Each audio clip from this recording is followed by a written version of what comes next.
spill budget, durasi, dan jalur pendakian Gunung Raung. Simak dan save video ini buat referensi kalian yang mau mendaki ke Raung.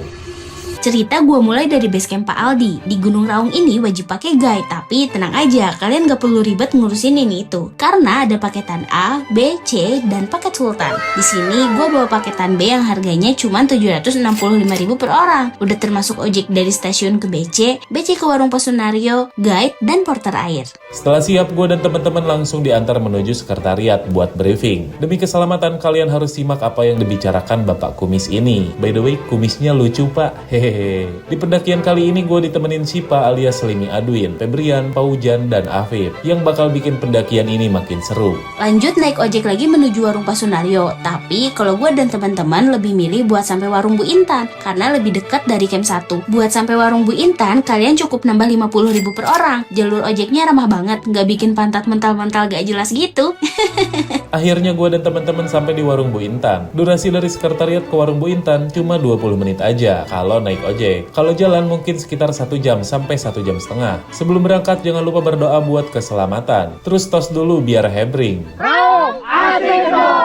Memulai pendakian, treknya masih ramah banget, melewati perkebunan kopi dengan tanjakan yang masih manusiawi. Buat sampai ke camp 1 dari warung Bu Intan cuma 5 menit aja. Sempet terheran-heran sih. Loh, kok deket banget? Gak perlu istirahat ini mah. Lanjut menuju camp 2. Sebelum masuk hutan, gue dan teman-teman bakal melewati perkebunan kopi lagi. Vegetasi di sini unik sih. Meskipun perkebunan tapi masih banyak pohon yang gede-gede. Meskipun belum terlalu menanjak, tapi trek ini cukup bikin teman-teman gue pada engap. Lemah emang. Ya udah, kita istirahat dulu buat hidrasi. Dari sini vegetasinya mulai berubah dengan hutan yang lumayan lebat, dengan kontur didominasi tanah dan akar. Dengan jarak 1,6 km dari camp 1, gua sampai di camp 2 dengan durasi 1 jam 15 menit. Ketinggian di sini baru 1446 mdpl. Ya, perjalanan kita masih panjang ya. Setelah istirahat, gua dan teman-teman lanjut lagi menuju camp 3 dengan jarak 1,4 km. Untuk kontur dan vegetasinya gak terlalu jauh berbeda. Tanjakan juga masih minim dan masih didominasi landai. Yang lututnya kopong juga pasti masih enak trekking di sini.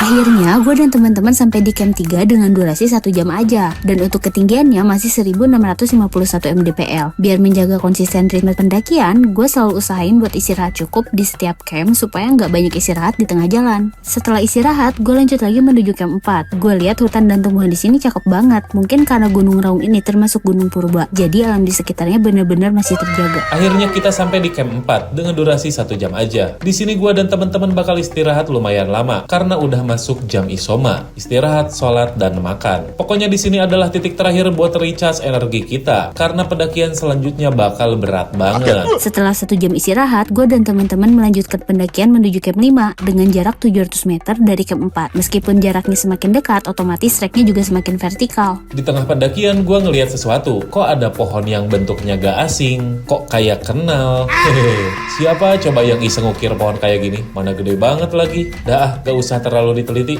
Lanjut jalan lagi menuju camp 5. Tanjakannya makin brutal aja. Gue pun sampai di camp 5 dengan durasi 45 menit aja. Di sini ketinggiannya udah 2115 mdpl. Kebayangkan nanjaknya tadi gimana? Dari 1651 tiba-tiba udah 2115 aja. Gua lanjut lagi menuju camp 6. Pokoknya jangan berharap ketemu landai lagi. Kalau udah lewat dari camp 4, terjal banget sumpah. Di tengah perjalanan gue ketemu pohon yang gede banget dan nama pohon ini adalah cemoro kembar. Gak tahu sih ya tepatnya berapa tahun, yang pasti pohon ini udah ngelewatin proses panjang untuk bisa segede ini. Jadi jangan seenaknya nebang pohon ya. Lanjut nanjak lagi, akhirnya gua sampai camp 6 dengan jarak 700 meter dari camp 5. Durasinya cuma 1 jam aja, tapi cukup bikin gua dan teman-teman kebanjiran keringat. Dan di sini ketinggiannya udah 2235 mdpl. Jangan lupa hidrasi dan istirahat sejenak. Setelah terhidrasi dengan baik, gue dan teman-teman melanjutkan pendakian menuju camp 7 dengan jarak 900 meter dari camp 6. Lebih jauh dari sebelumnya ditambah tanjakan yang semakin gak manusiawi. Di sini juga rombongan kepecah menjadi 2. Si Abdui dan Febian duluan di depan, sedangkan gue gua, Fauzan dan Afif dibarengi guide di belakang. Sumpah di sini gua udah pengen nangis sih karena ngerasa nggak nyampe-nyampe. Gua jalan duluan ya, hehehe. Si Febrian yang nemenin gua juga kayaknya mulai mau nyerah dengan treknya. Ya akhirnya gua aja yang duluan ke camp area. By the way, niat gua duluan buat mendirikan tenda ya. Tapi pas nyampe camp 7, gua salpok sama sunset yang cakep banget. Jadi tugas gua terlupakan deh. Maafin gua ya temen-temen. Gak gua maafin gitu aja ya, karena setelah jalan 2 jam yang menyiksa kaki, gua dan teman-teman harus tetap ngediriin tenda bareng-bareng. Mana gua yang bagian masak lagi. Walaupun memang nasi gue hasilnya nggak perfect banget sih.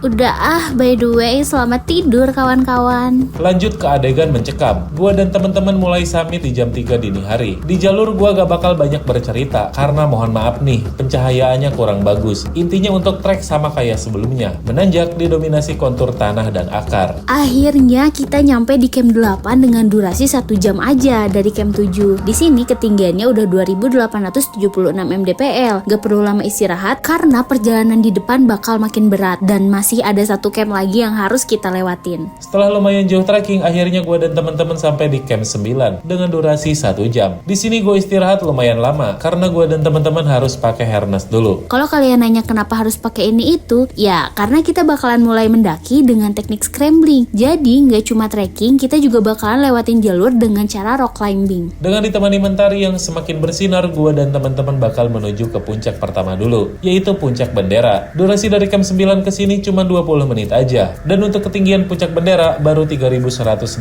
mdpl. Setelah melewati puncak bendera, baru kalian bisa paham kenapa gunung ini dinobatkan gunung paling ekstrim di Pulau Jawa. Iya, karena kita bakalan lewatin jalur sekecil ini dengan di kiri dan kanan terdapat jurang yang dalam. Jadi nggak heran kenapa di sini wajib pakai guide. Di sini gua gak cuma trekking, tapi juga mesti melakukan rock climbing. Akhirnya gua dan teman-teman sampai di puncak kedua, yaitu puncak 17 dengan ketinggian 3159 mdpl. Gue dan teman-teman termasuk beruntung karena guide kita mengizinkan buat lewat puncak ini. Karena biasanya kalau yang lain paling jalan melipir di bawah puncak ini. Jangan terlalu senang dulu, karena perjalanan selanjutnya bakal makin ekstrim. Turun dari sini juga gak kalah seremnya. Apalagi ketika gue di sana lagi diterjang angin yang kenceng parah. Harus tambah ekstra hati-hati. Makin ekstrim lagi karena gue dan teman-teman bakal lewatin jalur dengan nama Jembatan Shirotol Mustaqim. Emang paling cocok dikasih nama itu. Pokoknya kalian harus ekstra hati-hati karena oleng dikit aja nyawa bisa melayang. Serius deh. Setelah lulus dari kematian, gue dan teman-teman melanjutkan pendakian menuju puncak sejati. Jalurnya udah agak tipis sebelumnya, tapi nanjaknya makin gak ngotak aja. Rasanya mau nyerah aja. Tapi masa udah sampai sini nyerah gitu aja, terabas aja lah. Di tanjakan ini bener-bener nguras tenaga banget. Gue dan teman-teman aja sampai istirahat beberapa kali. Makin ke atas juga batunya makin gede-gede. Setelah melewati celahan batu terakhir, akhirnya trek pendakian jadi landai. Yang artinya gue udah sampai di bibir kaldera. Ya, bener banget. Karena gak jauh dari sana kita udah sampai puncak sejati. Jangan lupa selebrasi dulu dan ngucapin congrats ke teman-teman. Big thanks juga buat Pak Aldi dan Mas Budi karena udah mastiin gue dan teman-teman selamat sampai sini. Kalau baliknya pikirin nanti deh. Nah, di sini kalian bisa lihat kaldera terbesar kedua di Indonesia. Diameternya aja nyampe 2,2 km dengan kedalaman 400 sampai 550 meter. Kaldera ini benar-benar mendefinisikan nama raung yang gagah. Setelah dari puncak sejati, kita masih ngutang buat ke puncak tusuk gigi. Salah satu puncak yang terkenal di Raung selain puncak sejati. Untuk jaraknya gak terlalu jauh, ya cuman 5 sampai 10 menit aja udah sampai. Ini puncak favorit gua sih. Lihat aja, gagahnya batu-batu besar itu berdiri. Ngelihatnya doang aja udah ngerasa keren duluan. Cerita pendakiannya udah ya sampai sini aja. Jadi kapan kalian mau kesini? Kui agendakan. Bye bye.